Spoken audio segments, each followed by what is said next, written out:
Assalamualaikum warahmatullahi wabarakatuh.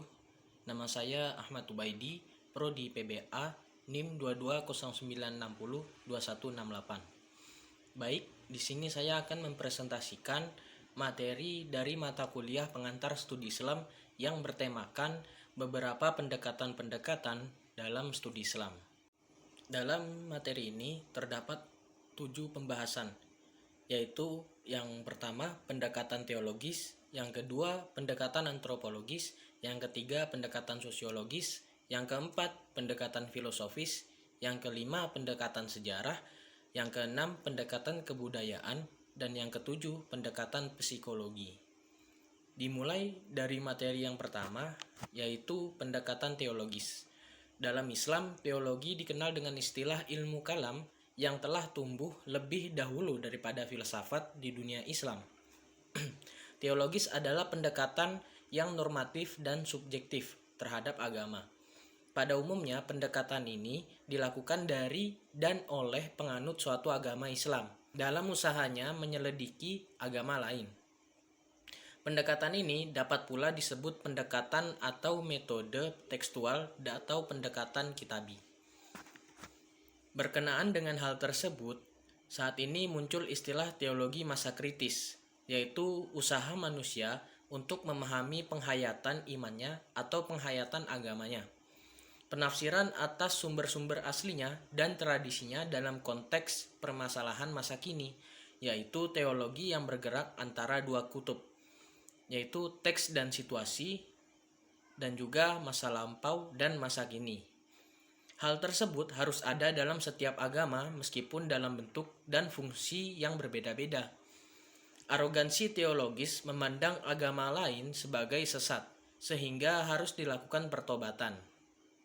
Dan jika tidak berarti, pasti masuk neraka. Hal ini merupakan sikap yang menjauhkan dari substansi sikap keberagamaan yang serba kasih dan santun dalam mengajak pada jalan kebenaran. Arogansi teologis ini terjadi tidak hanya pada pemeluk agama lain, tetapi juga terjadi secara internal dalam komunitas seagama, baik dalam Yahudi, Kristen, maupun Islam. Lanjut ke materi yang kedua, yaitu pendekatan antropologis.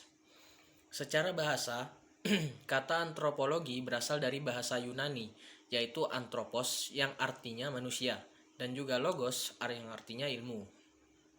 Dengan demikian, istilah antropologi dapat diartikan sebagai ilmu yang membahas manusia. Antropologi memusatkan perhatiannya pada kebudayaan primitif yang tidak bisa tulis baca dan tanpa teknik. Pendekatan antropologis dalam agama dapat diartikan sebagai suatu upaya memahami agama dengan cara melihat wujud praktik keagamaan dan tumbuh dan berkembang dalam masyarakat. Melalui pendekatan ini, agama tampak akrab dan dekat dengan masalah-masalah yang dihadapi manusia dan berupaya menjelaskan dan memberikan jawabannya. Melalui pendekatan antropologis, terlihat bahwa hubungan agama dengan berbagai masalah kehidupan, dengan itu pula agama terlihat akrab dan fungsional dengan berbagai fenomena kehidupan manusia. Pendekatan antropologis seperti itu sangat diperlukan, sebab banyak berbagai hal yang dibicarakan agama hanya dapat dijelaskan dengan tuntas melalui pendekatan antropologis. Oleh sebab itu, mengkaji agama sebagai objek dengan menggunakan antropologi sebagai sebuah metode pendekatan pada akhirnya melahirkan persoalan dan perdebatan yang panjang.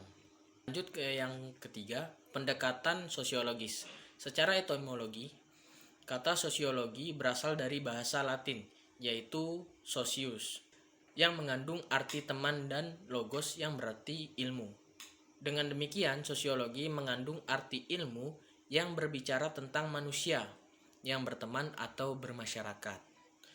Adapun pengertian sosiologi secara terminologi adalah kajian ilmiah tentang kehidupan sosial manusia yang berusaha mencari tahu tentang hakikat dan sebab-sebab dari berbagai pola pikir dan tindakan manusia yang teratur dapat berulang.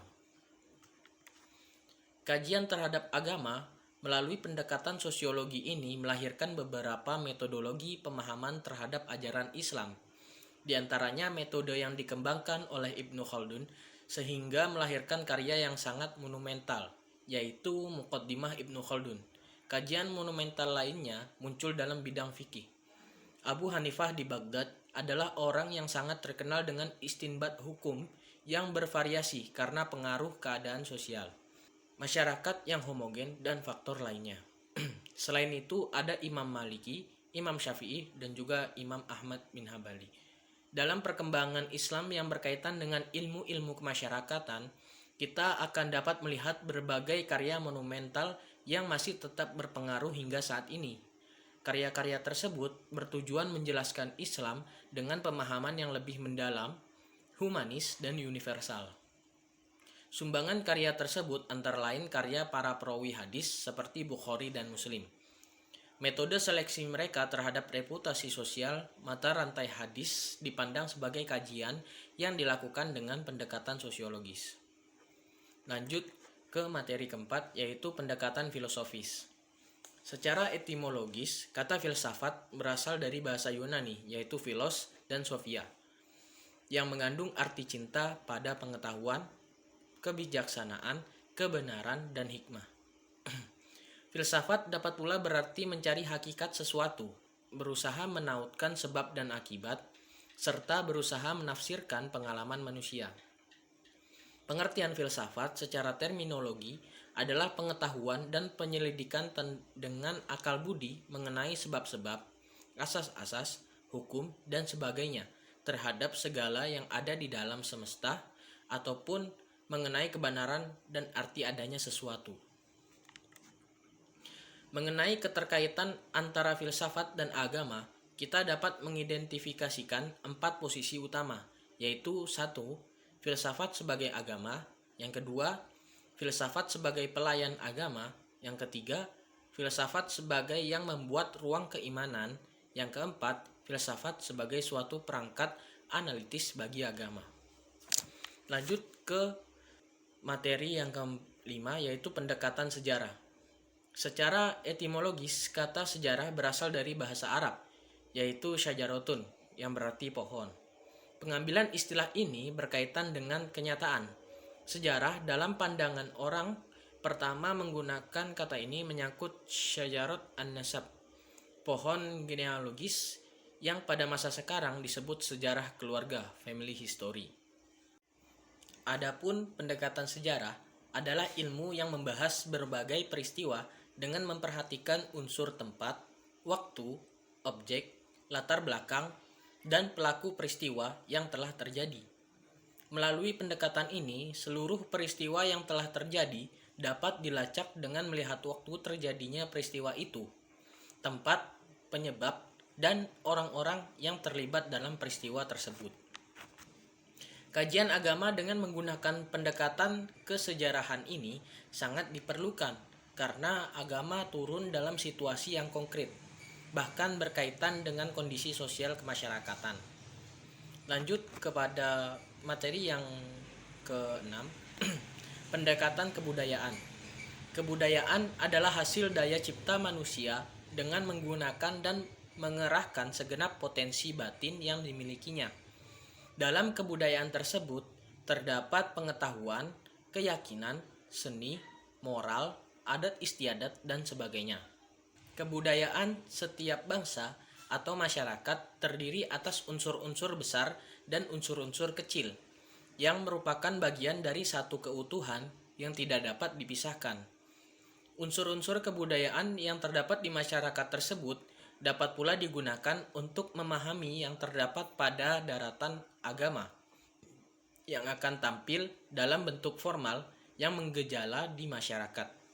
Agama yang tampil dalam bentuk demikian berkaitan dengan kebudayaan yang berkembang di masyarakat. Melalui pemahaman terhadap kebudayaan tersebut, seseorang dapat mengamalkan ajaran agama.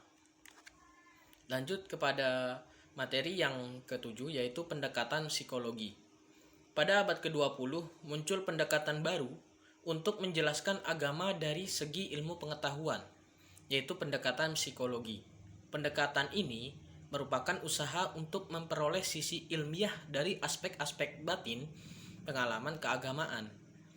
Psikologi atau ilmu jiwa dapat diartikan sebagai ilmu yang membahas sikap manusia disebabkan oleh hubungannya dengan nilai-nilai yang ada. Dalam ajaran agama, banyak dijumpai istilah yang menggambarkan sikap batin seseorang.